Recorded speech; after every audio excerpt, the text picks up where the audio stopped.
Hello दोस्तों, कैसे हैं आप सब। इस वीडियो में यूकैरियोटिक सेल के बारे में डिटेल में पढ़ाई करेंगे। उम्मीद करता हूं आप पहला वीडियो देख चुके होंगे और अगर आप चैनल पर नए हैं तो प्लीज़ सब्सक्राइब करना ना भूलिए। तो चलिए स्टार्ट करते हैं। हमारे पास यूकैरियोटिक सेल में हम दो टाइप के सेल पढ़ते हैं। पहला प्लांट सेल और दूसरा एनिमल सेल। ये दो टाइप के सेल हम किस में देखेंगे? यूकैरियोटिक सेल में देखेंगे। यूकैरियोट्स कौन कौन से ऑर्गेनिज्म होते हैं? जैसे प्रोटिस्ट होते हैं, है ना। उसके बाद हम यूकैरियोट में फंगी को पढ़ते हैं। उसके बाद प्लांट्स ऑब्वियसली यूकैरियोट्स हैं और एनिमल वो भी यूकैरियोट्स है। आप अगर यूकैरियोटिक सेल देखेंगे तो उसमें आपको बहुत ज़्यादा कंपार्टमेंट फॉर्म हुए दिखेंगे। उसमें क्या होता है? एक्सटेंसिव कंपार्टमेंटलाइजेशन ऑफ साइटोप्लाज्म होता है। वो क्यों होता है? Because of membrane bound organelles. इसके अंदर कई सारे मेम्ब्रेन बाउंड ऑर्गेनेल होते हैं जिसकी वजह से सेल डिवाइड हो जाता है कई पार्ट में। आप इसमें देख सकते हैं सेल में कि यहाँ पर हमारा क्या है? न्यूक्लियस है। ये न्यूक्लियस है ना। उसके बाजू में क्या रहेगा? एंडोप्लाज्मिक रेटिकुलम रहेगा। अगर प्लांट सेल है तो इसमें क्या है? क्लोरोप्लास्ट है। और साथ में क्या रहेगा? माइटोकॉन्ड्रिया रहेगा जो कि हमें एनर्जी प्रोवाइड करेगा। अब हम बात करते हैं जेनेटिक मटेरियल की। तो यूकैरियोटिक सेल में जेनेटिक मटेरियल कहाँ होता है?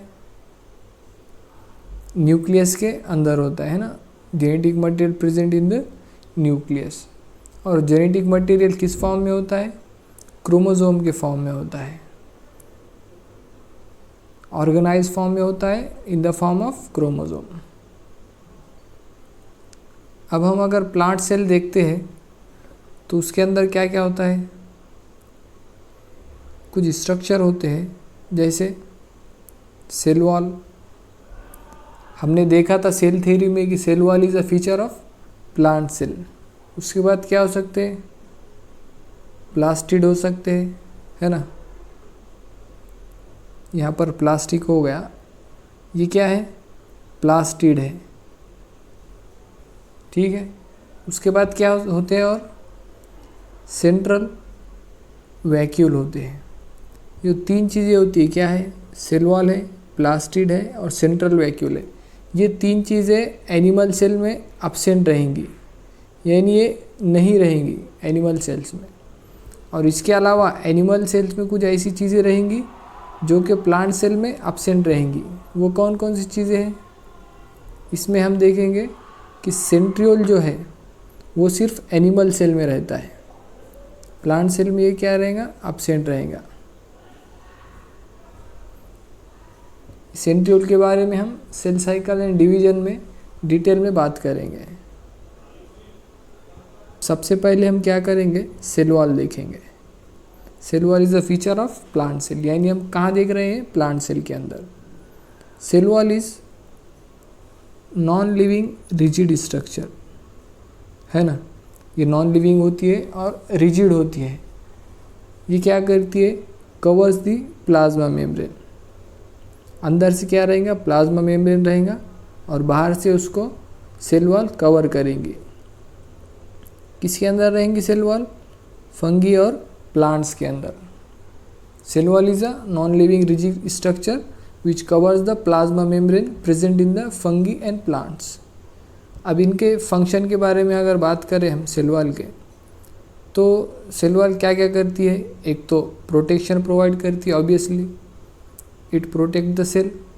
Secondly cell to cell interaction में मदद करती है ना। और ये क्या करती है? प्रोवाइड बैरियर, यानी किसी भी मॉलिक्यूल, आयन या मटेरियल को क्या करेंगे? वो बैरियर प्रोवाइड करेंगी, यानी आसानी से अपने अंदर जाने नहीं देंगी। अब ये जो सेल वॉल होती है वो किन चीज़ों से बनी हुई होती है? हम अलगी देख रहे हैं, अलगी के अंदर क्या रहेगा? सेलुलोज प्रेजेंट होता है, गैलेक्टेंस होता है, मैनन्स होता है, उसके बाद कैल्शियम होता है in the form of calcium carbonate, ठीक है। और अलगी के अलावा और जो दूसरे प्लांट है उसमें सेल वॉल कैसे बनी होती है? सेलुलोज रहेगा, है ना, हेमी सेलुलोज रहेगा, पेक्टिन रहेगा, और जो है सो चौथा प्रोटीन रहेगा, ठीक है। ये 4 चीज़ों से हमारी जो है सो प्लांट की सेल वॉल बनी होंगी। अब जब सेल वॉल यंग होती है यानी अर्ली फॉर्म होती है, शुरुआती जो सेल वॉल होती है यंग प्लांट में, उसे क्या कहते हैं? प्राइमरी वॉल कहते हैं। और ये प्राइमरी वॉल कैपेबल होती है, किस चीज़ के लिए कैपेबल होती है? ग्रोथ के लिए, यानी primary cell wall is capable of growth, यानी वो अपने अंदर ग्रोथ दिखा सकती है। जब जैसे जैसे सेल मैच्योर होता है तो एक सेकेंडरी वॉल फॉर्म होती है, सेकेंडरी वॉल फॉर्म होती है जो कहाँ होती है? इनर टू प्राइमरी, यानी बाहर से क्या रहेंगी? प्राइमरी सेल वॉल रहेंगी, और अंदर से जैसे जैसे सेल मैच्योर होता जाएगा एक सेकेंडरी सेल वॉल फॉर्म होते जाएंगे। अब हमने ऊपर जो देखा है सेल वॉल के बारे में कि cell wall cell to cell interaction में मदद करेगा, है ना, तो ये कैसे करता है? सबसे पहले हमारे पास 2 स्ट्रक्चर होते हैं, ये देखिए आप, सेल वॉल के अंदर एक मिडल लैमेला बोलकर स्ट्रक्चर होता है। ये जो थिक स्ट्रक्चर आप देख रहे हैं ये रेड कलर में, ये क्या है? मिडल लैमेला है। किसका बना होता है वो? कैल्शियम पेक्टेट का बना होता है। Middle lamella is made up of calcium pectate. और वो क्या करता है middle lamella? It holds, middle lamella क्या करता है? It holds the neighbouring cell, ठीक है। ये बाजू वाले सेल को पकड़ के रखेगा, और इस मिडल लैमेला के बीच से एक कनेक्शन होता है जिसे हम क्या कहते हैं? प्लाज्मोडेस्माटा। ये आप दे सकते हैं, डायग्राम में आप क्लियरली देख सकते हैं। Middle lamella is made up of calcium pectate. तो यहाँ पर हमारी सेल वॉल ख़त्म होती है। अब हम देखेंगे सेल मेम्ब्रेन। सेल मेम्ब्रेन कहाँ रहेंगी? सेल वॉल के अंदर से। Cell wall is selectively permeable. मैं आपको प्रोकैरियोटिक सेल में भी बताया था कि cell wall is selectively permeable, it will allow only for some ions और मटेरियल। अब ये किन किन चीज़ों से मिलकर बनी हुई होती है? सेल वॉल में हमने देखा था कि अलग अलग स्ट्रक्चर जो है, जो अलग अलग मटेरियल सेल वॉल बना रहे थे। अब यहाँ क्या क्या होता है, यानी क्या क्या उसका कंपोजिशन है? सबसे पहले तो होता है प्रोटीन, है ना। प्रोटीन कितना होता है? 52% प्रोटीन प्रेजेंट होता है। उसके अलावा लिपिड होता है जो कि 40% होता है। ये 2 मेजरली प्रेजेंट होते हैं, प्रोटीन और लिपिड। उसके अलावा क्या होता है? और कोलेस्ट्रॉल होता है ना। और 2 स्पेशल टाइप के मटेरियल होते हैं जिन्हें हम ग्लाइकोलिपिड कहते हैं, और दूसरे को ग्लाइकोप्रोटीन कहते हैं। ये जो ग्लाइकोलिपिड रहेगा वो किन किन चीज़ों से बना हुआ रहेगा? ग्लाइको यानी शुगर यानी कार्बोहाइड्रेट, एक तो क्या रहेगा उसमें ग्लाइको यानी शुगर, और दूसरा लिपिड यानी लिपिड, यानी शुगर और लिपिड से मिला हुआ एक स्ट्रक्चर होता है जिसे हम क्या कहते हैं? ग्लाइकोलिपिड। और दूसरा क्या होता है? ग्लाइकोप्रोटीन, यानी शुगर के साथ क्या प्रेजेंट रहेंगे? प्रोटीन प्रेजेंट रहेंगे। ये आपको अच्छी तरह से याद रखना है कि सेल मेम्ब्रेन का कंपोजिशन क्या क्या होता है। सबसे ज़्यादा क्या रहेगा? प्रोटीन रहेगा 52%, उसके बाद लिपिड रहेगा 40%, और कुछ अमाउंट में cholesterol, glyco lipids and glyco proteins present रहेंगे। अब हम प्रोटीन और लिपिड के बारे में डिटेल में देखेंगे कि किन किन फॉर्म में प्रोटीन प्रेजेंट होता है और लिपिड। ये जो प्रोटीन है हम देख रहे हैं 52% प्रेजेंट है, वो दो फॉर्म में होता है। एक तो रहेगा इंटीग्रल पार्ट में, यानी वो इम्बेडेड रहेगा, सेल मेम्ब्रेन जो रहेंगी उसके अंदर इम्बेडेड रहेगा, इंटीग्रल रहेगा, ठीक है। और जो सेकंड होता है वो पेरिफेरल रहता है, यानी ये सरफेस पे प्रेजेंट रहेगा।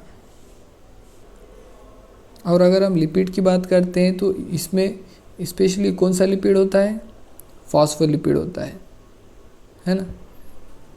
और वो फॉस्फोलिपिड क्या होता है? अरेंज इन लिपिड बाइलेयर, यानी 2 लेयर में प्रेजेंट होता है फॉस्फोलिपिड।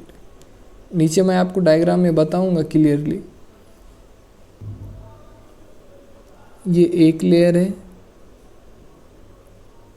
और ये दूसरी लेयर है ना। ये 2 लेयर हम देख सकते हैं। तो इसमें क्या है, एक हेड है, ये जो राउंड राउंड दिख रहा है आपको, वो क्या है? हेड है, ये राउंड राउंड दिख रहा है। और जो अंदर आपको दिख रहा है लाइन स्ट्रक्चर, वो क्या है? टेल है। समझ गए?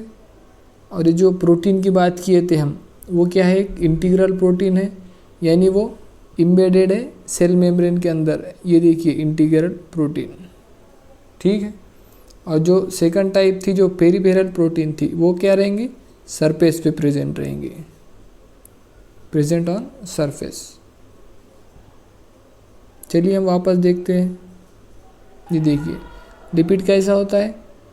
Arrange in lipid bilayer, 2 layer में आपको बता चुका हूँ।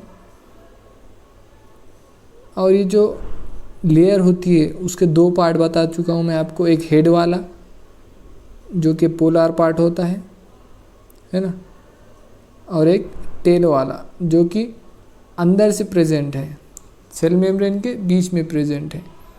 एक है पोलर हेड जो बाहर फेस करेगा इन्वायरमेंट, और एक है टेल जो कैसी है? हाइड्रोफोबिक है। अब ये हाइड्रोफोबिक क्या होता है आप यहाँ समझ लीजिए। हमारे पास एक होता है हाइड्रोफोबिक एंड एक रहता है हाइड्रोफिलिक। फिलिक जहाँ भी आएगा वो क्या रहेगा?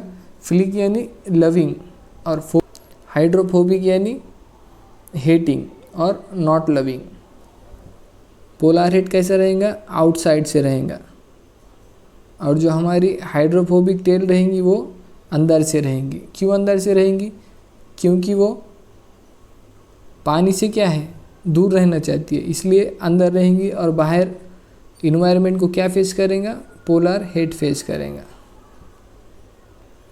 आप इसमें क्लियरली देख सकते हैं जिन जिन स्ट्रक्चर को हमने मेंशन किया अभी। इंटीग्रल प्रोटीन प्रेजेंट है, उसके बाद ये लिपिड बाइलेयर है ना, ये पेरिफेरल प्रोटीन प्रेजेंट है, और इसके साथ जो है सो क्या रहेगा? लिपिड भी रहेगा, कार्बोहाइड्रेट भी प्रेजेंट रहेगा। अब ये जो सेल मेम्ब्रेन है इसके बारे में हमें एक मॉडल दिया गया था। वो मॉडल किसने दिया? सिंगर एंड निकोलसन ने। सन 1972 में एक मॉडल आया। किसका मॉडल आया? प्लाज्मा मेम्ब्रेन का। और वो किसके ज़रिए दिया गया? सिंगर एंड निकोलसन ने एक मॉडल दिया जिसको हम कहते हैं fluid mosaic model of plasma membrane. ये एक्चुअल में मॉडल जो है क्या कह रहा था? ये मॉडल कह रहा था कि quasi fluid nature of lipid enables the lateral movement of protein। यानी जो हमने प्रोटीन देखे हैं कहाँ पर? सेल मेम्ब्रेन में 2 टाइप के हैं, एक इंटीग्रल है, एक पेरिफेरल है। जो प्रोटीन का मूवमेंट होता है वो किस वजह से होता है? Quasi fluid nature of lipid की वजह से। क्वाजी फ्लूइड यानी it is semi solid type, यानी प्लाज्मा मेम्ब्रेन कैसी होती है? सेमी सॉलिड टाइप होती है, जिसके वजह से प्रोटीन का लैटरल मूवमेंट पॉसिबल होता है। अब हमने ये तो देख लिया कि मेम्ब्रेन जो है सो क्या है? सेमी सॉलिड टाइप में है ना, फ्लूइड टाइप में है। तो फ्लूइडी नेचर वो सेल को क्या करेगा, क्या बेनिफिट देगा? तो यहाँ पर कुछ चीज़ें बताई हुई है, जैसे it will help in cell growth, cell growth में वो मदद करेगा। उसके बाद क्या करेगा, इंटरसेलुलर जंक्शन फॉर्मेशन में मदद करेगा, ठीक है। उसके अलावा और क्या करेगा, सिक्रीशन में हेल्प करेगा, है ना। और उसके बाद इंडोसाइटोसिस करेगा और सेल डिवीजन में हेल्प करेगा।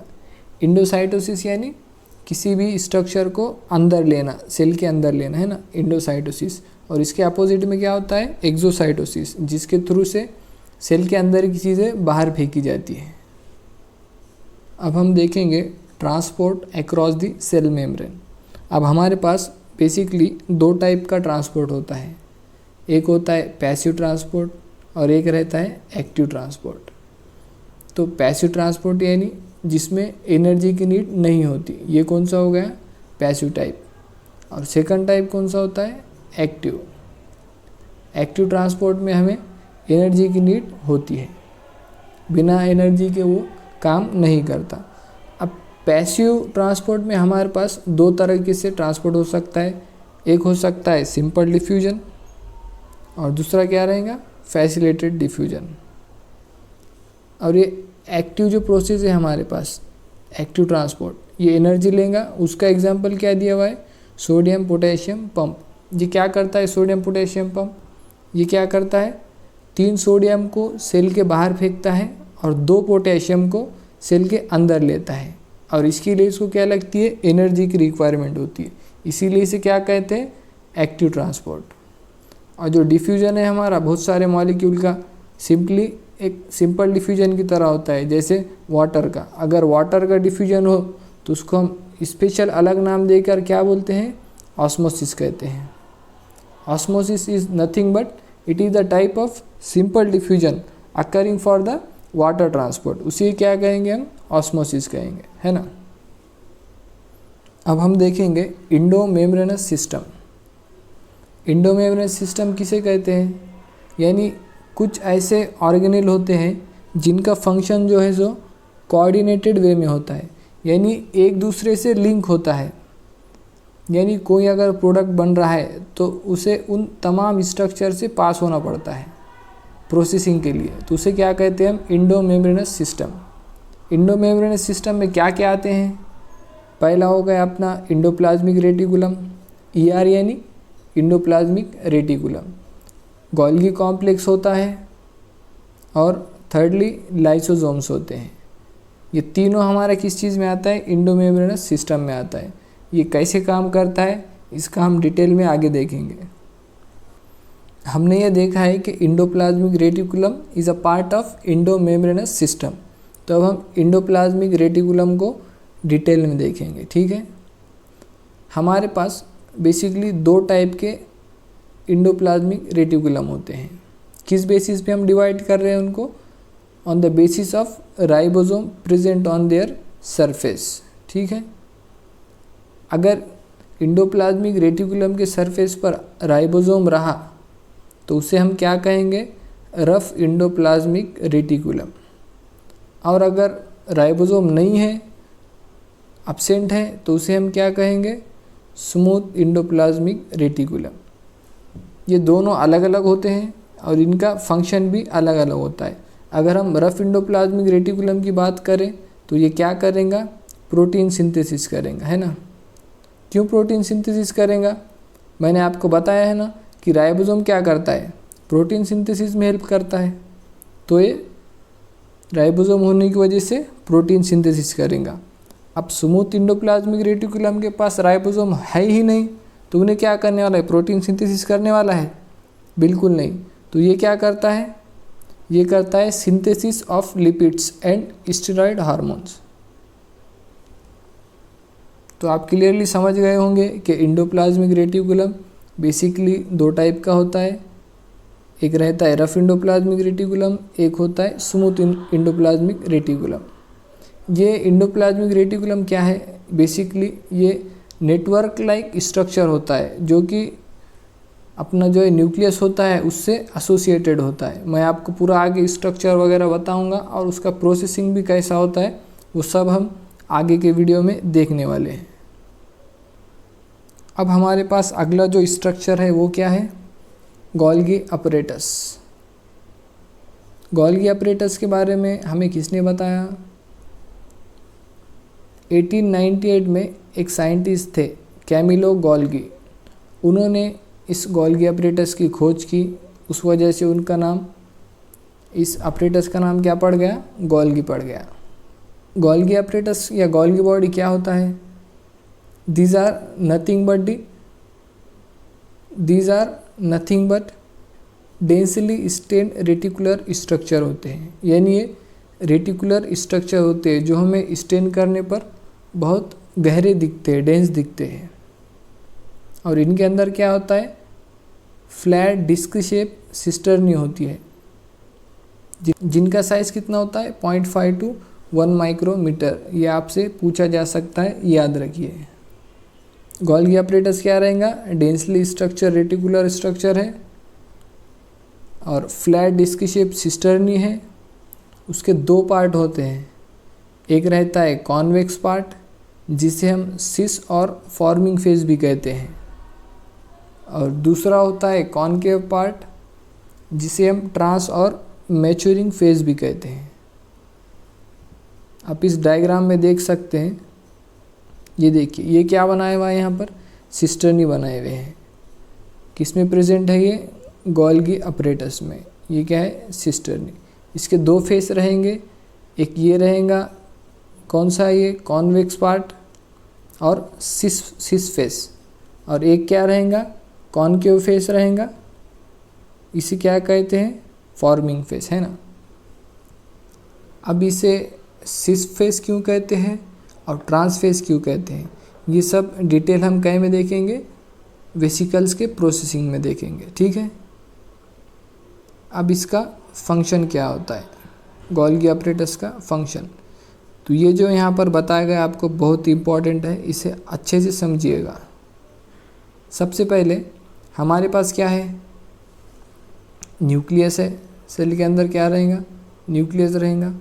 अब इस न्यूक्लियस में डीएनए है, बेसिक सी बात है, और डीएनए से क्या बनेगा? एमआरएनए बनेगा, और वो एमआरएनए बाहर आएगा, है ना। एमआरएनए में क्या है? एक मैसेज छुपे हुआ है, इन्फॉर्मेशन है, और उस मैसेज को हमें क्या करना है? एक्सप्रेस करना है, यानी ट्रांसलेट करना है। तो ये आप नीचे देख सकते हैं, ये क्या है हमारा? इंडोप्लाज्मिक रेटिकुलम, ER यानी इंडोप्लाज्मिक रेटिकुलम। और ये उस पर जो है सो हमारे राइबोसोम प्रेजेंट है, वो क्या करेंगे? प्रोटीन सिंथेसिस करेंगे। अब ये जो हमारा mRNA आया अंदर से, ये mRNA यहाँ पर है। अब ये राइबोसोम क्या करेंगे? इस mRNA पे प्रोटीन बनाएंगे, और ये प्रोटीन क्या करेगा? ये जो प्रोटीन बना है ये जाएगा गोल्गी अपरेटस में। कहाँ से जाएगा? सिस फेस से इंटर करेगा। जो सी लिखा हुआ है ये किस लिए है? कि ये सिस फेस से इंटर करेगा। याद रखिए, क्वेश्चन पूछे जाते हैं कि जो प्रोटीन या मटेरियल जो भी हमारा बना है वो कहाँ से इंटर करेगा? सिस फेस से करेगा। और अंदर क्या होगा? इसकी प्रोसेसिंग होगी। गोल्गी अपरेटस में क्या होगा? इस प्रोटीन की या मटेरियल की प्रोसेसिंग होगी, और ये इस ट्रांस फेस से बाहर निकलेंगे, है ना। और ये किस फॉर्म में निकलेगा? वेसिकल के फॉर्म में बाहर निकलेगा। क्या क्या हो रहा है यहाँ पर? न्यूक्लियस में डीएनए है, डीएनए से आरएनए बना, यानी एमआरएनए बना। एमआरएनए इंडोप्लाज्मिक रेटिकुलम की मदद से और राइबोसोम की मदद से उससे प्रोटीन बना। प्रोटीन सिस फेस से इंटर हुआ गोल्गी अपरेटस में, वहाँ पर उसका प्रोसेसिंग हुआ, और ट्रांस फेस से वो बाहर निकल गया in the form of vesicle.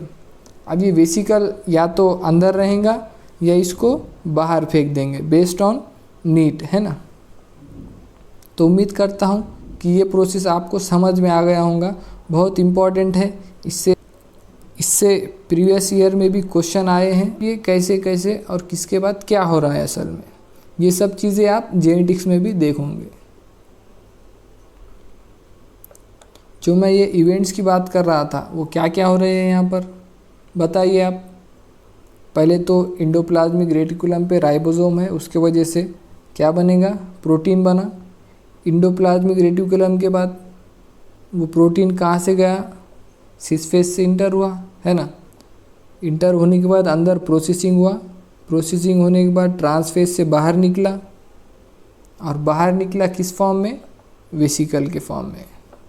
तो ये अब यहाँ पर अगर आप देखेंगे कि गोल्गी अपरेटस में हो क्या रहा है, गोल्गी अपरेटस में जो वेसिकल है उसमें क्या क्या बन सकता, ग्लाइकोलिपिड भी हो सकता और ग्लाइकोप्रोटीन भी हो सकता है ना। जो हमारा प्रोटीन आ गया था उसकी प्रोसेसिंग होगी, उसमें कुछ चीज़ें ऐड होंगी, कुछ निकल जाएंगे, है ना, जिसकी वजह से क्या बनेगा, ग्लाइकोलिपिड, यानी पे शुगर के साथ क्या रहेगा, प्रोटीन रहेगा, किस में, ग्लाइकोप्रोटीन में। तो आप याद रखिए गोल्गी अपरेटस का फंक्शन क्या है, formation of glycolipid and glycoprotein. ये भी क्वेश्चन आपको एक बार पूछा जा चुका है।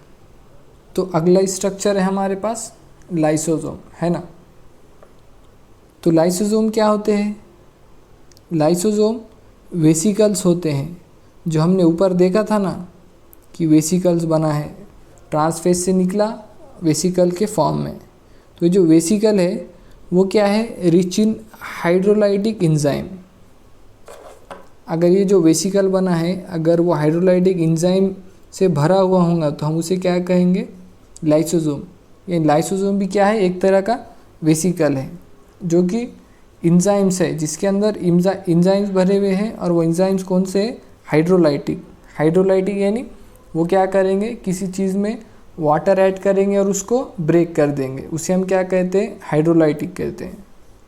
ये वेसिकल जो है वो क्या है, मेम्ब्रेन बाउंड स्ट्रक्चर है ना, हम पहले भी देख चुके हैं। और उन्हें क्या कर दिया जाता है, रिटेन किया जाता है, सेल के अंदर रिटेन किया जाता है। और ये जो हम देख रहे हैं कि हाइड्रोलाइटिक एंजाइम है वो कौन कौन से होते हैं हमारे पास, एक होता है लाइपेजेस, एक होता है प्रोटीएजेस और एक होता है कार्बोहाइड्रेजेस। अब इनके फंक्शन क्या होते हैं, जो हमारा लाइपेजेस रहेगा ये क्या करेगा, लिपिड को तोड़ेगा, है ना, वाटर ऐड करेगा और लिपिड को तोड़ेगा। प्रोटीएजेस इनका फंक्शन क्या है, ये प्रोटीन को तोड़ेंगे। कार्बोहाइड्रेजेस ये क्या करेंगे, कार्बोहाइड्रेट को तोड़ेंगे, ठीक है। लेकिन आपको यहाँ पर एक बात अच्छे से याद रखनी है कि जो ये एंजाइम है, these enzymes are optically active at acidic pH only। ये आपके पास MCQ है, यानी ये कब एक्टिव रहेंगे, एसिडिक पीएच पे। अंदर का इन्वायरमेंट कैसा रहता है इनका, एसिडिक रहता है, ठीक है। तो ये सब बातें आपको लाइसोसोम में याद रहनी चाहिए कि ये मेम्ब्रेन बाउंड वेसिकल है, इनके अंदर हाइड्रोलाइटिक एंजाइम होते हैं। कौन कौन से होते हैं वो, लाइपेजेस होते हैं, प्रोटीएजेस होते हैं और कार्बोहाइड्रेजेस होते हैं। नेक्स्ट जो स्ट्रक्चर है वो है हमारे पास वैक्यूल। वैक्यूल भी क्या है, वैक्यूल मेम्ब्रेन बाउंड स्ट्रक्चर है which are present in the plants. ये आपको बात याद रखनी है। इसमें क्या क्या होता है वैक्यूल्स में, vacuoles contains water, SAP and excretory products. और ये क्या करेगा, 90% ऑफ द वॉल्यूम ऑक्यूपाई करेंगे सेल के अंदर। या आप इधर साइड में सेल देख रहे होंगे, ये सेल है हमारा, और ये इसके अंदर जो है ये क्या है, ये वैक्यूल है, मेम्ब्रेन बाउंड स्ट्रक्चर है। वो क्या कंटेन करेगा, वाटर हो सकता है, सैप हो सकता है, या कोई भी एक्सक्रीटरी प्रोडक्ट होता है। और मोस्ट ऑफ द वॉल्यूम ये ऑक्यूपाई कर देता है। और जो ये वैक्यूल होता है वो सिंगल मेम्ब्रेन बाउंड होता है, जिसे हम क्या कहते हैं, टोनोप्लास्ट कहते हैं। MCQ आ सकता है कि जो वैक्यूल सिंगल मेम्ब्रेन से बाउंड है उसको क्या कहते हैं, क्या कहते हैं उसको, टोनोप्लास्ट कहते हैं, है ना। हमने ये देखा कि इसके अंदर डिफरेंट काइंड्स के सब्सटेंसेस होते हैं, मटेरियल होते हैं, जैसे वाटर, सैप और एक्सक्रीटरी प्रोडक्ट्स। लेकिन जब ये अंदर प्रेजेंट रहेंगे तो इनका कंसंट्रेशन अंदर कैसा रहेगा, ज़्यादा रहेगा, है ना, high concentration in vacuole. Simply आप समझिए यहाँ पर कि इनके अंदर जो आयंस का और मटेरियल का ट्रांसपोर्ट होगा वो कैसा होगा, अगेंस्ट कॉन्सेंट्रेशन ग्रेडियंट होगा। यानी अगेंस्ट कॉन्सेंट्रेशन ग्रेडियंट यानी कोई चीज़ अपने कॉन्सेंट्रेशन में कम है और वो वहाँ से किधर जा रही है, जिधर कॉन्सेंट्रेशन हाई है। ऑलरेडी हमारे पास जो वैक्यूल है उसके अंदर किसी पर्टिकुलर चीज़ का कंसंट्रेशन ज़्यादा है। ये आप डायग्राम में इजीली देख रहे हैं कि अंदर देखिए, अंदर कंसंट्रेशन ज़्यादा है, वो चीज़ अंदर ज़्यादा है और बाहर कम है। अमीबा के अंदर एक स्पेशल स्ट्रक्चर होता है वैक्यूल का, उसे हम क्या कहते हैं, कॉन्ट्रैक्टाइल वैक्यूल कहते हैं। क्या कहते हैं, कॉन्ट्रैक्टाइल वैक्यूल। ये क्या करेगा, एक्सक्रीशन में हेल्प करता है, अमीबा को एक्सक्रीशन में हेल्प करता है। वैसे प्रोटिस्ट में क्या रहता है, फूड वैक्यूल रहता है। वो क्या करेगा, फूड को इंगल्फ करेगा। आपको उम्मीद करता हूँ कि आपको अभी तक सब समझ में आया होगा। जो हमारे पास नेक्स्ट स्ट्रक्चर है वो क्या है, माइटोकॉन्ड्रिया। बहुत ही इम्पॉर्टेंट स्ट्रक्चर है माइटोकॉन्ड्रिया। माइटोकॉन्ड्रिया क्या करता है, एनर्जी प्रोवाइड करता है in the form of ATP. तो कैसे एटीपी ये वो बनती है वो सब कहाँ पढ़ेंगे, हम रेस्पिरेशन में पढ़ेंगे। लेकिन आज हम क्या करेंगे, माइटोकॉन्ड्रिया का स्ट्रक्चर देखेंगे और उसके अंदर क्या क्या चीज़ें प्रेजेंट होती है वो सब देखेंगे।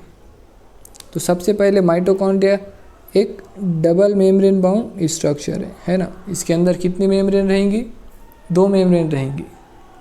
एक रहेंगी आउटर मेम्ब्रेन और एक रहेंगी इनर मेम्ब्रेन।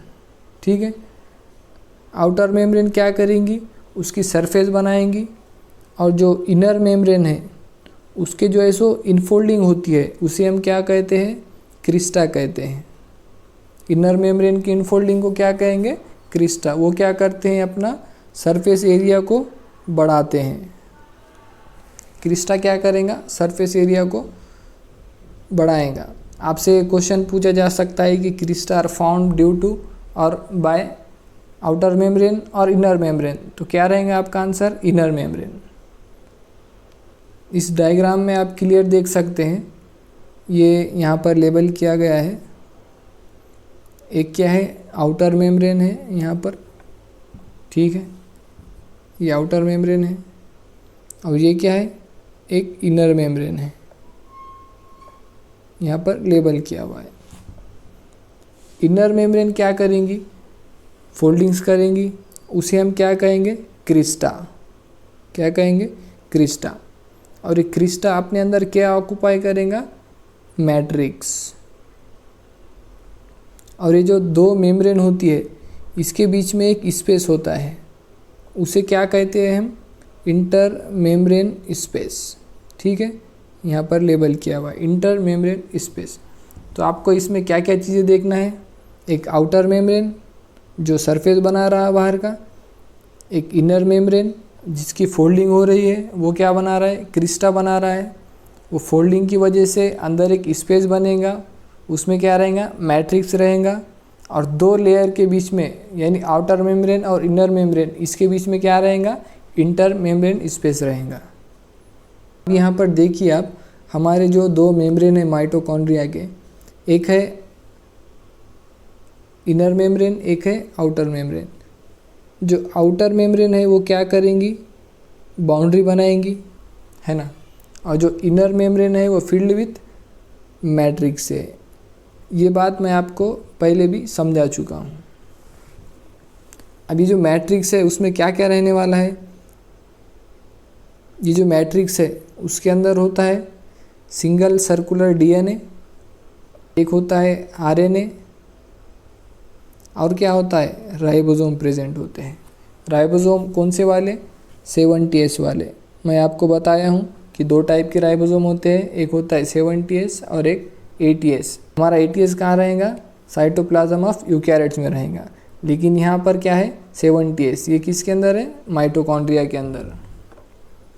अब ये जो माइटोकॉन्ड्रिया का शेप होता है वो वेरिएबल होता है, कई तरह का शेप होता है।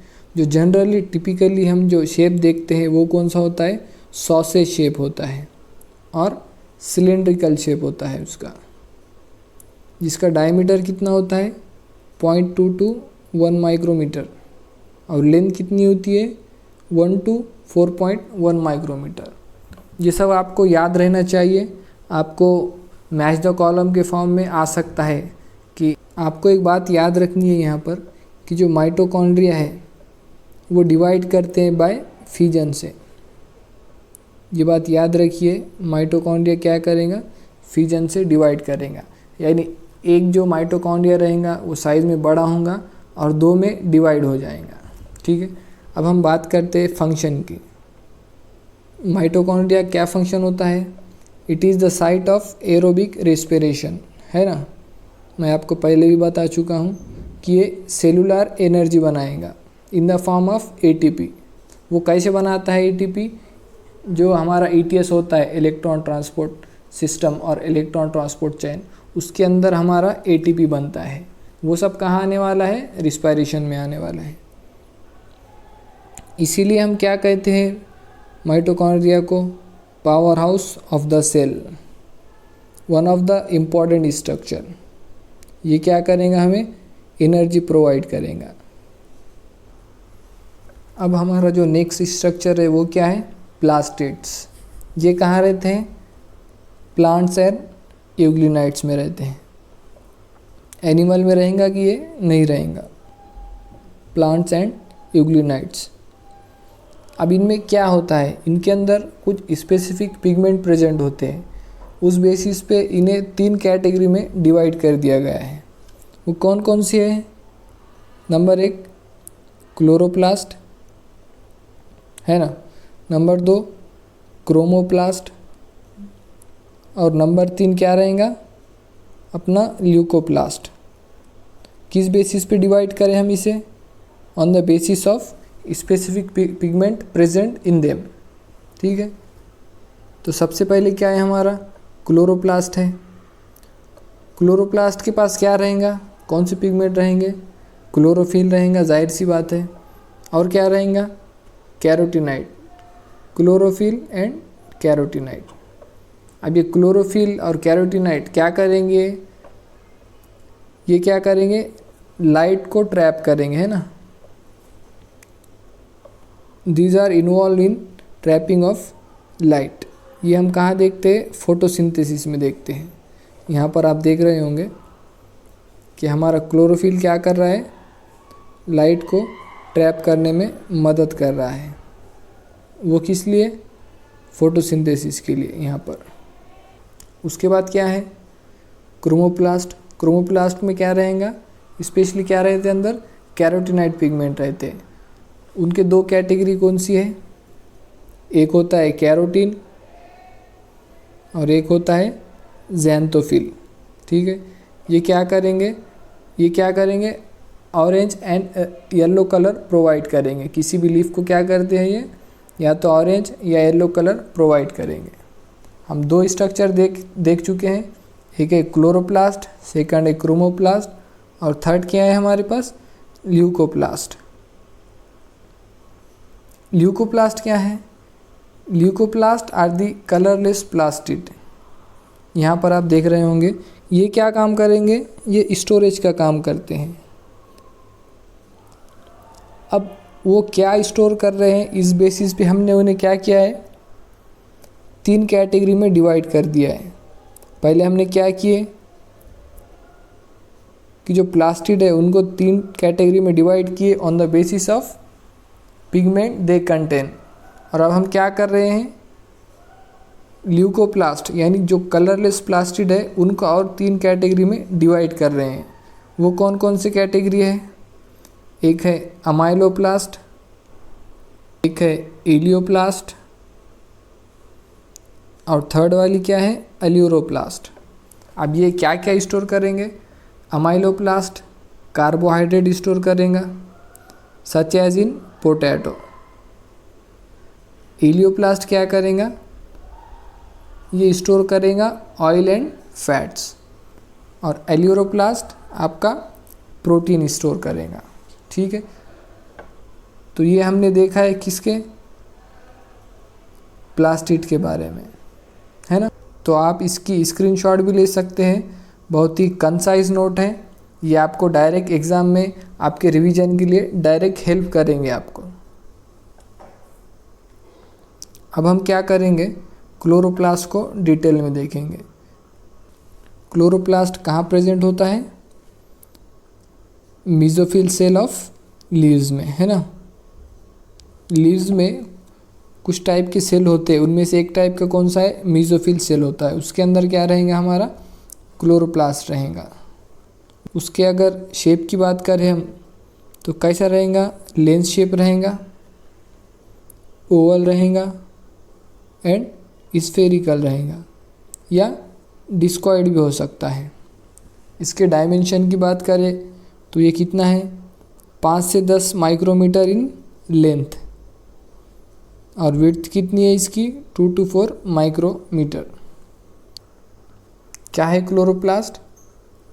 ये मेसोफिल सेल ऑफ लीव्स में प्रेजेंट है। डिफरेंट शेप्स का हो सकता है, lens shape, Oval shape, spherical shape और डिस्कॉइड शेप। और इसका डायमेंशन क्या है? 5 से 10 माइक्रोमीटर लेंथ रहेगा और 2 से 4 माइक्रोमीटर विड्थ रहेंगी। अब जो क्लोरोप्लास्ट का जो नंबर है वो सेल टू सेल वेरी करता है। क्लोरोप्लास्ट क्या करने वाला है? अल्टीमेटली फूड बनाने वाला है ना। फोटोसिंथेसिस से क्या करने वाला है? वो फूड बनाने वाला है।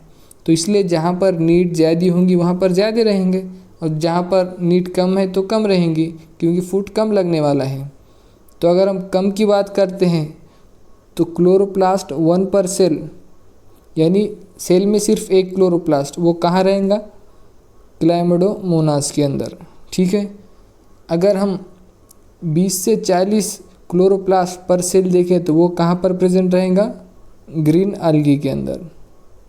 तो आपको पूछा जा सकता है कि 1 पर सेल कहाँ है और 20 to 40 पर सेल क्लोरोप्लास्ट कहाँ पर है। इसका अगर हम स्ट्रक्चर देखें तो ये क्या है? डबल मेम्ब्रेन बाउंड स्ट्रक्चर है। और डबल मेम्ब्रेन बाउंड स्ट्रक्चर हम कहाँ देखे हैं? एक माइटोकॉन्ड्रिया और ये क्लोरोप्लास्ट। इसके 2 लेयर होते हैं, एक इनर लेयर होती है और एक आउटर लेयर होती है। जो इनर लेयर होती है वो लेस परमेएबल होती है as compare to outer layer. और इनर मेम्ब्रेन क्या करेंगी? एक स्पेस घेरेंगी, उसे क्या कहते हैं हम? स्ट्रोमा। स्ट्रोमा क्या है? एक स्पेस है जिसमें different kinds of enzyme present होते हैं, जो क्या करेंगे? कार्बोहाइड्रेट और प्रोटीन सिंथेसिस करेंगे। मैं आपको बता चुका हूँ कि क्लोरोप्लास्ट क्या करने वाले हैं? फूड बनाने वाले हैं ना। तो वो क्या करेंगे? Enzyme carbohydrate and protein synthesis करेंगे। अभी जो स्ट्रोमा होता है उसके अंदर फ्लैटेंड मेम्ब्रेन सैक रहते हैं, जिसे हम क्या कहते हैं? थैलाकॉइड कहते हैं। ये जो थैलाकॉइड आप देख रहे हैं वो कहाँ पर प्रेजेंट है? स्ट्रोमा के अंदर। और वो कैसे होते हैं? फ्लैटेंड मेम्ब्रेन सैक रहते हैं। और ये थैलाकॉइड में क्या रहेगा? क्लोरोफिल रहेगा। और जो थैलाकॉइड जो स्पेस घेरता है उसे हम क्या कहते हैं? ल्यूमेन कहते हैं। उस ल्यूमेन के अंदर ये हमारा क्लोरोफिल प्रेजेंट होता है। अब ये थैलाकॉइड क्या करते हैं? एक स्ट्रक्चर बनाते हैं, स्टॉक लाइक स्ट्रक्चर बनाते हैं। उसे क्या कहते हैं हम? ग्राना कहते हैं। यानी जब आप कॉइन को एक के ऊपर एक रखते तो जो पिलर टाइप में स्ट्रक्चर बनता है, तो वैसे यहाँ पर एक स्ट्रक्चर बनता है, उसे हम क्या कहते हैं? ग्राना कहते हैं। तो आप इस डायग्राम में क्लियरली देख सकते हैं। ये देखिए यहाँ पर क्या है? एक आउटर मेम्ब्रेन है। आउटर मेम्ब्रेन कहाँ रहेंगी? बाहर साइड से। ये आउटर मेम्ब्रेन हो गया। उसके बाद क्या रहेगा? एक इनर मेम्ब्रेन रहेंगी जो आउटर मेम्ब्रेन के अंदर से रहेंगी, ठीक है। और इनर मेम्ब्रेन क्या करेगी? एक स्पेस घेरेंगी, उसे हम क्या कह रहे हैं? स्ट्रोमा। क्या कह रहे हैं? स्ट्रोमा। और स्ट्रोमा के अंदर क्या होते हैं? थाइलाकॉइड प्रेजेंट होते हैं। और ये थाइलाकॉइड जो है एक के ऊपर एक ऐसे पिलर टाइप में स्ट्रक्चर बनाते हैं, उसे क्या कहते हैं? ग्राना और ग्रैनम सिंगल में। ये क्या है? एक ग्राना, ये दूसरा, ठीक है। और ये जो ग्रैनम रहते हैं एक दूसरे से कनेक्टेड रहते हैं by the help of stroma lamellae. यानी अगर दो ग्रैनम प्रेजेंट है तो एक दूसरे से कैसे अटैच रहेंगे, स्ट्रोमा लैमेल्ली से। तो उम्मीद करता हूँ कि आपको अच्छे से समझ में आ गया होगा। ये जो स्ट्रोमा होता है उसके अंदर कुछ स्ट्रक्चर प्रेजेंट होते हैं। वो क्या क्या होते हैं? पहले तो रहेगा डबल स्ट्रैंडेड सर्कुलर डीएनए, ठीक है। और क्या रहेगा? राइबोसोम रहेगा। राइबोसोम कौन से टाइप का रहेगा? 70S टाइप का, ठीक है। हमने माइटोकॉन्ड्रिया में कौन सा देखा है? 70S टाइप का ही देखा है। तो एक बार रिवाइज करते हैं। Chloroplast is double membranous bound structure है जिसका एक इनर मेम्ब्रेन रहेंगी, एक आउटर मेम्ब्रेन रहेंगी। इनर जो लेयर है वो कैसी रहेंगी? लेस परमेबल रहेंगी। इनर मेम्ब्रेन एक स्पेस घेरेंगी, उसे हम क्या कहेंगे? स्ट्रोमा कहेंगे। स्ट्रोमा के अंदर क्या है? Different types of enzymes present हैं। वो क्या करेंगे? कार्बोहाइड्रेट एंड प्रोटीन सिंथेसिस करेंगे। अब जो स्ट्रोमा है उसके अंदर फ्लैटेंड मेम्ब्रेनस सैक रहते हैं, उसे हम क्या कहते हैं? थैलाकॉइड कहते हैं। और थैलाकॉइड के अंदर क्या रहेंगे? हमारा क्लोरोफिल प्रेजेंट रहेगा। अब जब ये थैलाकॉइड एक के ऊपर एक जमा होते हैं तो उन्हें हम क्या कहते हैं? ग्राना कहते हैं। और ये ग्राना एक दूसरे से कैसे कनेक्टेड होते हैं? By the help of stroma lamellae. अब हमारा नेक्स्ट टॉपिक है राइबोसोम्स। राइबोसोम्स के बारे में मैं पहले भी आपको बता चुका हूँ प्रोकैरियोटिक सेल में कि ये मेम्ब्रेन बाउंड स्ट्रक्चर नहीं होते हैं। और ये किसने दिया था? जॉर्ज पिलाडे ने। कब? 1953 में। ये डेट आप याद रखिए, जॉर्ज पिलाडे साहब ने 1953 में इसे बताया था। अब ये कितने टाइप के होते हैं? 2 टाइप के होते हैं। एक होता है 70S, एक होता है 80S। 70S आपने कहाँ कहाँ देखा है? एक तो प्रोकैरियोटिक सेल में देखा है, एक स्ट्रोमा में देखा है, किसके? क्लोरोप्लास्ट के, और एक माइटोकॉन्ड्रिया में देखा है। और 80S कहाँ पे रहेगा? यूकैरियोटिक साइटोप्लाज्म में रहेगा। अब ये राइबोसोम किन चीज़ों से बना हुआ होता है? राइबोसोम RNA और प्रोटीन से मिलकर बनता है। ये कहाँ पर बनता है? न्यूक्लियोलस में। जो S होता है ये वो किस चीज़ के लिए स्टैंड करता है? ये S जो है वो स्वेडबर्ग कांस्टेंट के लिए स्टैंड करता है। स्वेडबर्ग्स कांस्टेंट वो क्या बताता है आपको? It is indirectly measure of density and size. हम 2 टाइप के राइबोसोम देख रहे हैं, एक प्रोकैरियोट्स में, एक यूकैरियोट्स में, है ना। प्रोकैरियोट्स में कौन सा है? 70S, जिसके यूनिट क्या रहेंगे? 50S and 30S। यूकैरियोट में क्या रहेंगे? 80S में 60S रहेगा और 40S रहेगा। आपको याद रखने के लिए एक ट्रिक क्या यूज़ करनी है? देखिए 70S में कितने सब यूनिट है? 2 है, 50 एंड 30। कितना हुआ दोनों का? 50 एंड 30 80 हुआ है ना। तो 80 में से आपको 10 माइनस करना है, कितना बचा? 70। और यूकैरियोट में कितने सब यूनिट? 2 सब यूनिट है, एक है 60 और 40, दोनों का कॉम्बिनेशन कितना हुआ? 60 और 40 का 100 हुआ। उसमें से आपको कितना माइनस करना है? 20। यानी अगर आप बाय चांस भूल भी गए तो आपको याद आना चाहिए कि दोनों का कॉम्बिनेशन करने पर 10 माइनस करना है प्रोकैरियोट्स में और 20 माइनस करना है यूकैरियोट्स में। ठीक, हम ये देख चुके हैं कि माइटोकॉन्ड्रिया में 70S और क्लोरोप्लास्ट में भी 70S राइबोसोम होता है। जो हमारा अगला टॉपिक है वो क्या है? साइटोस्केलेटन। इसके ऊपर लास्ट ईयर एक MCQ भी आया था, वो मैं आपको बताऊंगा कि क्या MCQ आया था। साइटोस्केलेटल क्या होते हैं? These are the network of filamentous proteinaceous structure होते हैं, जो कि क्या करेंगे? एक तो मैकेनिकल सपोर्ट देंगे और दूसरा मोटिलिटी में हेल्प करेंगे। तो लास्ट ईयर क्या क्वेश्चन आया था कि साइटोस्केलेटन क्या काम करते हैं? तो उसमें 4 ऑप्शन दिए हुए थे। एक ऑप्शन क्या था कि वो मोटिलिटी में हेल्प करते हैं। साइटोस्केलेटल में हम 2 चीज़ें देखेंगे, एक क्या है सीलिया और एक फ्लैजिला।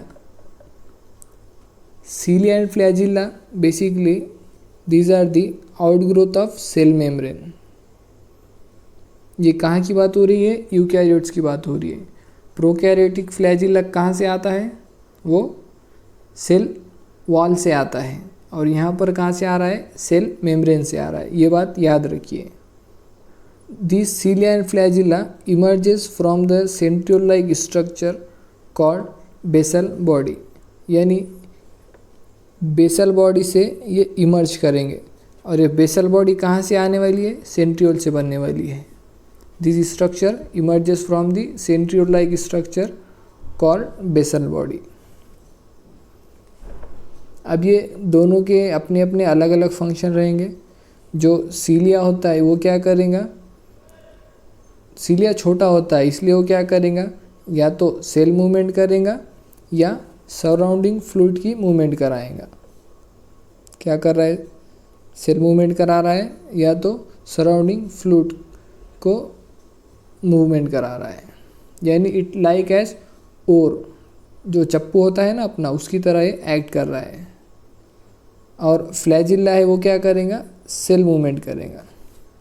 फ्लैजिला रिलेटिवली लॉन्गर होता है, वो क्या करने वाला है? सेल मूवमेंट करने वाला है। This both structure are covered by plasma membrane. ठीक है ना, हम क्या कह रहे हैं कि ये प्लाज्मा मेम्ब्रेन का एक्सटेंशन है, इसलिए क्या है ये दोनों कवर्ड है प्लाज्मा मेम्ब्रेन से। ये देखिए यहाँ पर आप, ये क्या है हमारे पास? सेल मेम्ब्रेन है, ठीक है। और ये देखिए सेल मेम्ब्रेन का ये एक्सटेंशन है, जिसे हम क्या कह रहे हैं? सीलिया और फ्लैजिला। ठीक है, ये कहाँ से इमर्ज हो रहा है? बेसल बॉडी से। ये क्या है? Basal body. It will emerge from the basal body. और ये सेंटर का जो कोर पोर्शन दिख रहा है आपको, उसे क्या कहते हैं? एक्सोनीम कहते हैं। एक्सोनीम में क्या होता है? माइक्रोट्यूब्यूल्स होते हैं। ये देखिए यहाँ पर लेबल किया है एक्सोनीम। अब हम क्या करेंगे? इस एक्सोनीम को ऐसे कट करेंगे ट्रांसवर्सली। किस तरीके से? ऐसे कट करेंगे और उसको हम डिटेल में देखेंगे तो क्या दिखेंगे उसके अंदर? हमें माइक्रोट्यूब्यूल दिखेंगे। नंबर ऑफ माइक्रोट्यूब्यूल देखेंगे जो कि लॉन्ग एक्सिस के पैरेलल में रन करेंगे। ये कुछ इस तरीके से कुछ माइक्रोट्यूब्यूल होते हैं जो क्या करते हैं? लॉन्ग एक्सिस के पैरेलल में रन करते हैं। और ये माइक्रोट्यूब्यूल जो है सो ट्यूब्यूलिन प्रोटीन के बने होते हैं। अब ये जो हमारा एक्सोनीम रहने वाला है, सेंटर का जो कोर पोर्शन है, उसकी जो है सो उसका स्ट्रक्चर हम डिटेल में यहाँ पर देखने वाले हैं। ये देखिए, ये कुछ इस तरीके से दिखने वाला है स्ट्रक्चर। हमने उसे हॉरिजॉन्टली कट किया है। ये आउटर क्या रहेगा? प्लाज्मा मेम्ब्रेन रहेगा। यहाँ पर देख सकते हैं आप, ये आउटर क्या है? Plasma membrane. यहाँ पर प्लाज्मा मेम्ब्रेन बताई भी है, ठीक है। उसके बाद क्या है? अंदर माइक्रोट्यूब्यूल्स हैं जो क्या कर रहे हैं? पैरेलली रन कर रहे हैं। हमारे पास इसमें 2 तरह के माइक्रोट्यूब्यूल्स होते हैं। एक सेंट्रल में होते हैं, ये जो 2 दिख रहे हैं आपको, ये कौन से? सेंट्रल ट्यूब्यूल है। और ये जो है पेरीफेरी में, एंडिंग में, इसे पेरीफेरल माइक्रोट्यूब्यूल कहते हैं। ये जो एक स्ट्रक्चर दिख रहा है आपको, वो एक माइक्रोट्यूब्यूल है, उसके बाजू का एक माइक्रोट्यूब्यूल है। यानी ये 2 माइक्रोट्यूब्यूल बन के एक डबलेट बनाते हैं, तो हम इसे क्या कहेंगे? पेरीफेरल डबलेट कहेंगे। और ये कितने होते हैं? 9 प्रेजेंट होते हैं। आप काउंट कीजिए तो ये कितने रहेंगे? 9 रहेंगे। यानी पेरीफेरी में कितने डबलेट है? 9 डबलेट है।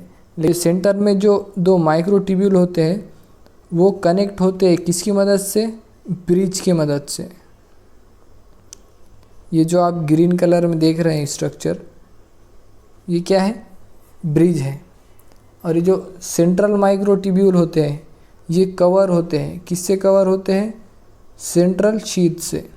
ये यहाँ पर आप देख सकते हैं ये सेंट्रल शीथ से कवर है, ठीक है।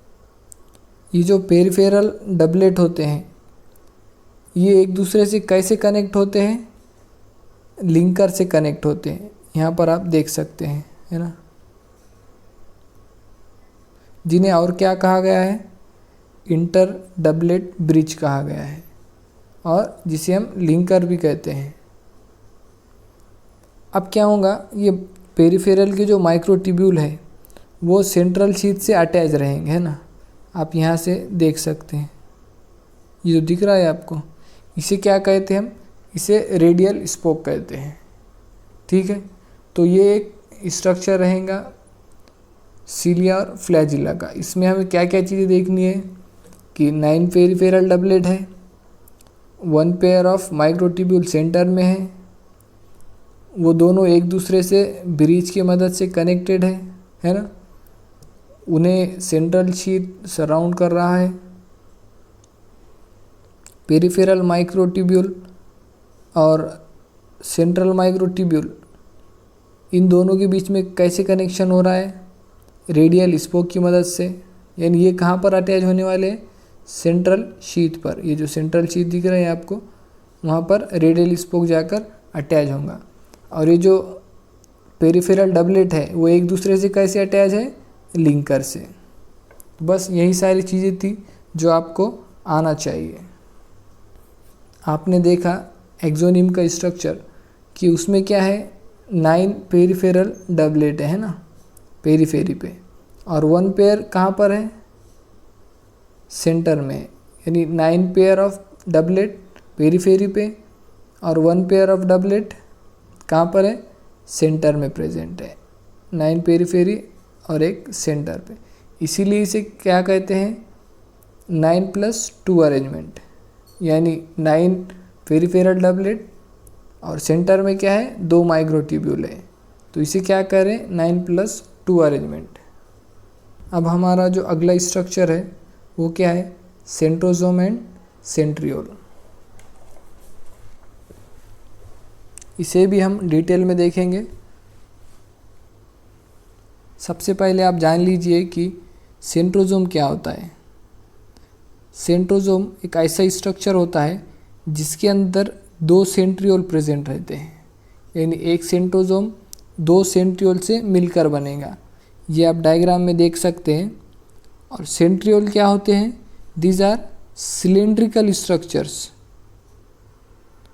Present perpendicular to each other. ये बात आपको ध्यान में रखनी है। यहाँ पर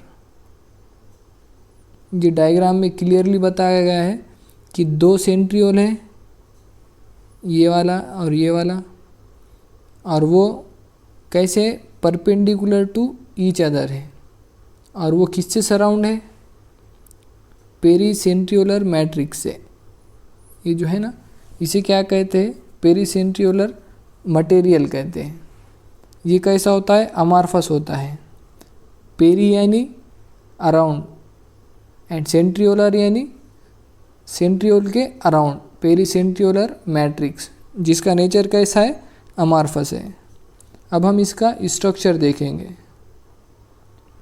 इसका स्ट्रक्चर सीलिया और फ्लैजिला से थोड़ा अलग होता है। इसमें क्या होता है, इसके अंदर 9 इवनली प्लेस्ड पेरिफेरल फाइब्रिल्स होते हैं ऑफ ट्यूबुलिन प्रोटीन, जिसे हम क्या कहते हैं, ट्रिपलेट होते हैं। क्या कहते हैं, ट्रिपलेट कहते हैं। उधर हमने क्या देखा था, डबलेट प्रेजेंट है, लेकिन यहाँ पर क्या है, ट्रिपलेट प्रेजेंट है। और वो किस चीज़ के बने हुए हैं, ट्यूबुलिन प्रोटीन के बने हुए हैं। ये बात आपको याद रहना चाहिए। और सेंट्रल में यहाँ पर है क्या, कुछ डबलेट ट्रिपलेट कुछ भी नहीं है यहाँ पर। सेंट्रल में क्या होता है, यहाँ पर एक सेंट्रल हब होता है, वो एक प्रोटीनिशियस स्ट्रक्चर होता है। आप इस डायग्राम में क्लियरली देख सकते हैं। यहाँ पर हमारे पास पेरीफेरी में ट्रिपलेट है। ये क्या है? ये एक ट्रिपलेट है। ऐसे कितने ट्रिपलेट हैं? 9 ट्रिपलेट प्रेजेंट हैं। और ये जो सेंटर में प्रेजेंट है इसे हम क्या कहते हैं? सेंट्रल हब कहते हैं। ये प्रोटीनीशियस होता है, सेंट्रल हब। उसके बाद और इसमें क्या चीज़ें देखना है हमें? This triplet and central hub is connected by radial spoke. वहाँ भी कैसा था? रेडियल स्पोक प्रेजेंट थे। और ये ट्रिपलेट एक दूसरे से कैसे कनेक्ट रहेंगे? लिंकर से। वहाँ भी हमने लिंकर देखा, यहाँ भी लिंकर है। और रेडियल स्पोक वहाँ भी प्रेजेंट थे, जो क्या कर रहे थे? पेरिफेरल डबलेट को सेंट्रल शीट से अटैच कर रहे थे। और यहाँ रेडियल स्पोक क्या करेंगे? पेरिफेरल ट्रिपलेट को सेंट्रल हब से अटैच करेंगे। इसलिए ऐसे अरेंजमेंट को हम क्या कर रहे हैं? 9+0 अरेंजमेंट कह रहे हैं। यानी 9 ट्रिपलेट प्रेजेंट ऑन पेरीफेरी। और सेंटर में कितने ट्रिपलेट है? 0 है। इसीलिए इसे क्या कहते हैं? 9+0 अरेंजमेंट।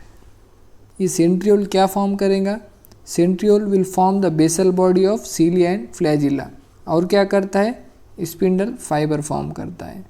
हमने सीलिया एंड फ्लैजिला में देखा था कि वो कहाँ से अराइज हो रहे थे? बेसल बॉडी से। और बेसल बॉडी कहाँ से आ रही थी? सेंट्रियोल से। सेंट्रियोल क्या क्या बना रहा है? 2 चीज़ें बना रहा है।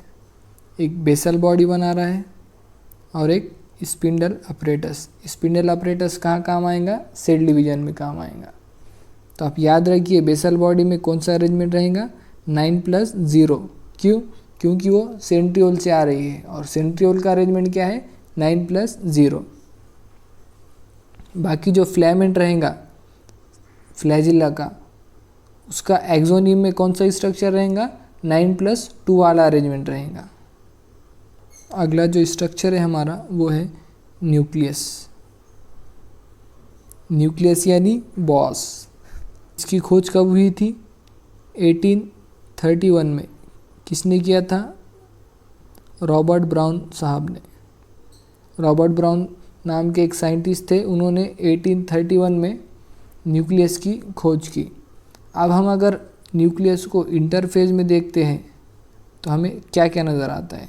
इंटरफेज यानी रेस्टिंग फेज, जब सेल डिवाइड नहीं कर रहा है उसको क्या कहेंगे? इंटरफेज कहेंगे। इंटरफेज में हमें क्या क्या दिखता है? इंटरफेज में हमें 3 चीज़ें दिखती है।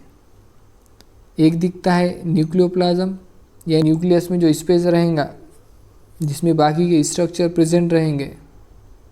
इसमें हमें 3 स्ट्रक्चर दिखते हैं। पहला क्या है? न्यूक्लियोप्लाज्म, यानी जिसमें और बाकी के स्ट्रक्चर प्रेजेंट रहेंगे, जिसे हम मैट्रिक्स भी कहते हैं। दूसरा स्ट्रक्चर क्या रहेगा? न्यूक्लियोलस। और तीसरा स्ट्रक्चर क्या रहेगा? Chromatin along with histone protein. अब ये आप न्यूक्लियस की बात हम ऑलरेडी कर चुके हैं। ये क्या करेंगे? आरएनए सिंथेसिस राइबोसोम सिंथेसिस करेंगे with the help of RNA plus protein. और ये न्यूक्लियोलस कैसे होते हैं? मेम्ब्रेन बाउंड होते हैं क्या? नहीं होते। ये बात आप याद रखिए, मेम्ब्रेन बाउंड नहीं होते। और ये क्रोमेटिन किस पर रैपअप होता है? हिस्टोन प्रोटीन पर होता है। और हिस्टोन प्रोटीन अपने जो है सो बेसिक प्रोटीन होते हैं। क्रोमैटिन की खोज किसने की थी? फ्लेमिंग साहब ने। इन्होंने क्या किया? इसे बेसिक डाई से स्टेन किया। ये आप याद रखिए, क्वेश्चन पूछा जा सकता है किस टाइप के डाई से इन्होंने स्टेन किया था। न्यूक्लियस भी कैसा होता है? डबल मेम्ब्रेन बाउंड स्ट्रक्चर होता है। एक इनर मेम्ब्रेन रहती है उसकी और एक आउटर, यानी इनर लेयर और आउटर लेयर। आउटर लेयर पे क्या रहेगा? राइबोसोम प्रेजेंट रहेंगे। और वो किसके साथ कंटिन्यू रहेंगी? इंडोप्लाज्मिक रेटिकुलम के साथ। ये आप यहाँ पर देख रहे होंगे, राइबोसोम प्रेजेंट है। कहाँ पर है? आउटर सरफेस पे। और जो 2 मेम्ब्रेन है और 2 लेयर है उनके बीच एक स्पेस रहेगा, उसे हम क्या कहेंगे? Perinuclear space. यहाँ पर आप देख सकते हैं, क्या कहेंगे उसको? पेरी न्यूक्लियर स्पेस कहेंगे। ये जो इनर और आउटर लेयर है वो क्या करती है? पोर बनाती है यानी दोनों लेयर आपस में फ्यूज़ हो जाती है और पोर बनाती है, जिसे हम क्या कहते हैं, न्यूक्लियर पोर कहते हैं। ये देखिए, इनर मेम्ब्रेन और inner layer is fused with outer layer, और यहाँ पर क्या बनाएंगे, वो पोर बनाएंगे, जिसे हम क्या कहते हैं, न्यूक्लियर पोर कहते हैं। होता है, लेकिन न्यूक्लियस मेम्ब्रेन बाउंड होता है, न्यूक्लियोलस मेम्ब्रेन बाउंड नहीं होता। वो क्या करेगा, राइबोसोम सिंथेसिस करेगा। ये तो बात हुई इंटरफेस की, न्यूक्लियस की। अब जब सेल डिवाइड करता है तो जब हमें क्रोमोसोम दिखते हैं, क्रोमैटिन की जगह क्या दिखता है, क्रोमोसोम दिखते हैं। क्रोमोसोम क्या होते हैं, ये क्रोमैटिड का ही कंडेंसेशन होता है। क्रोमोसोम का स्ट्रक्चर कैसा होता है, यहाँ पर आपको बताया गया है। इसके 2 क्रोमैटिड होते हैं, वो आपस में एक दूसरे से कैसे कनेक्टेड रहते हैं, सेंट्रोमियर से। सेंट्रोमियर क्या है, centromere is primary constriction which hold the 2 chromatid, ठीक है। और क्रोमैटिड के बाजू में डिस्क शेप एक स्ट्रक्चर होता है, कहाँ पर होता है, सेंट्रोमियर पे प्रेजेंट होता है वो, जिसे हम क्या कहते हैं, काइनेटोकोर। इतनी चीज़ समझ में आ गई। क्या क्या देखेंगे हम, एक क्रोमैटिड है, सेंट्रोमियर है जो क्रोमैटिड को होल्ड करेगा, जिसे प्राइमरी कंस्ट्रिक्शन भी कहते हैं, और एक काइनेटोकोर है जो डिस्क शेप है which is present on centromere. अभी based on this position of the centromere we have different type of chromosome, है ना। सेंट्रोमियर की पोजीशन डिफ़र करेंगी, तो उसकी वजह से हमें डिफरेंट टाइप के क्रोमोसोम बनेंगे। उन क्या क्या कहते हैं उन्हें, एक रहता है मेटासेंट्रिक क्रोमोसोम, एक रहता है सब मेटासेंट्रिक, एक रहता है एक्रोसेंट्रिक, और एक रहता है टीलोसेंट्रिक। अब ये जो सबसे पहले क्या है कि मेटासेंट्रिक क्रोमोसोम, ये जो है इसमें सेंट्रोमियर कहाँ रहेगा, मिडल में प्रेजेंट रहेगा, है ना। सेंट्रोमियर कहाँ रहेगा, मिडल में प्रेजेंट रहेगा, जिसकी वजह से क्या होगा, 2 इक्वल आर्म बनेंगे, ना एक छोटा बनेगा ना बड़ा बनेगा, दोनों कैसे रहेंगे, इक्वल रहेंगे। उसे हम क्या कहेंगे, मेटासेंट्रिक क्रोमोसोम। सेकंड टाइप क्या है, सब मेटासेंट्रिक क्रोमोसोम, जिसमें क्या रहेगा, सेंट्रोमियर स्लाइटली अवे रहेगा मिडल पॉइंट से। Centromere will be slightly away from the middle point. इससे क्या होगा, एक शॉर्ट आर्म बनेगा और एक लॉन्ग आर्म बनेगा, ठीक है। इसे क्या कहेंगे हम, सब मेटासेंट्रिक। थर्ड टाइप वाला क्या रहेगा, एक्रोसेंट्रिक। एक्रोसेंट्रिक में क्या होता है, जो सेंट्रोमियर होता है वो बिल्कुल ही क्लोज पर होता है, क्लोज टू एंड होता है, जिसके वजह से एक एक्सट्रीमली शॉर्ट आर्म बनेगा और एक लॉन्गर आर्म बनेगा। ऐसे टाइप को क्या कहते हैं हम, एक्रोसेंट्रिक। और टीलोसेंट्रिक में क्या होता है, सेंट्रोमियर एकदम टर्मिनल पार्ट पे होता है, जिसे हम क्या कहेंगे, टीलोसेंट्रिक। टीलोसेंट्रिक यानी टर्मिनल सेंट्रोमियर। तो आपको ये 4 क्लासिफिकेशन याद रखना है। मेटासेंट्रिक में सेंट्रोमियर मिडल पे रहेगा, सब मेटासेंट्रिक में स्लाइटली अवे रहेगा मिडल पॉइंट से, एक्रोसेंट्रिक में क्लोज टू एंड रहेगा, और टीलोसेंट्रिक में टर्मिनल पार्ट पर रहेगा। इस डायग्राम में आप क्लियरली देख सकते हैं। चलिए लेबल करिए इसे फटाफट। ये फर्स्ट वाला कौन सा है, इधर से फर्स्ट वाला बताइए, ये फर्स्ट वाला इधर से कौन सा है, दिस इज मेटासेंट्रिक फर्स्ट। क्यों, क्योंकि सेंट्रोमियर बीच में प्रेजेंट है। ये सेकंड वाला कौन सा है, सब मेटासेंट्रिक, है ना, सब मेटासेंट्रिक। थर्ड वाला कौन सा है, एक्रोसेंट्रिक। क्यों, क्योंकि सेंट्रोमियर एंड पे मौजूद है। और लास्ट वाला कौन सा है, fourth one, this is the telocentric, because centromere is present at the terminal point. अब हम चैप्टर के बिल्कुल ही एंड पर आ गए हैं, जिसमें हम लास्ट वाला टॉपिक क्या देखने वाले, माइक्रोबॉडीज़। माइक्रोबॉडीज़ कहाँ होती है, प्लांट और एनिमल दोनों में प्रेजेंट होती है। ठीक है, ये दोनों में प्रेजेंट रहेंगी, plant as well as animal cell. ये मेम्ब्रेन बाउंड वेसिकल्स होते हैं। हमने वेसिकल्स ऑलरेडी हम देख चुके हैं ना, वेसिकल कहाँ से बन रहे हैं, गोल्गी अपरेटस से बन रहे हैं। और कैसे है वो, मेम्ब्रेन बाउंड वेसिकल्स है। वो क्या कंटेन करेंगे, दे विल कंटेन इंजाइम्स। अब जो हम लाइसोसोम देखे थे वहाँ पर भी क्या था, इंजाइम ही थे, लेकिन वो स्पेशल टाइप के इंजाइम थे। कौन से थे, हाइड्रोलाइटिक इंजाइम। यहाँ पर भी क्या रहेगा, इंजाइम ही रहेंगे, लेकिन यहाँ पर दूसरे टाइप के इंजाइम प्रेजेंट रहेंगे। इसे हम क्या कहेंगे, माइक्रोबॉडीज़। तो उम्मीद करता हूँ कि पूरा चैप्टर आपको अच्छे से समझ में आया होगा, दोनों लेक्चर आपने देखे होंगे। तो अगर आपको वीडियो अच्छा लगा तो चैनल को सब्सक्राइब करें, शेयर करें और वीडियो को ज़रूर लाइक करें। Thank you very much.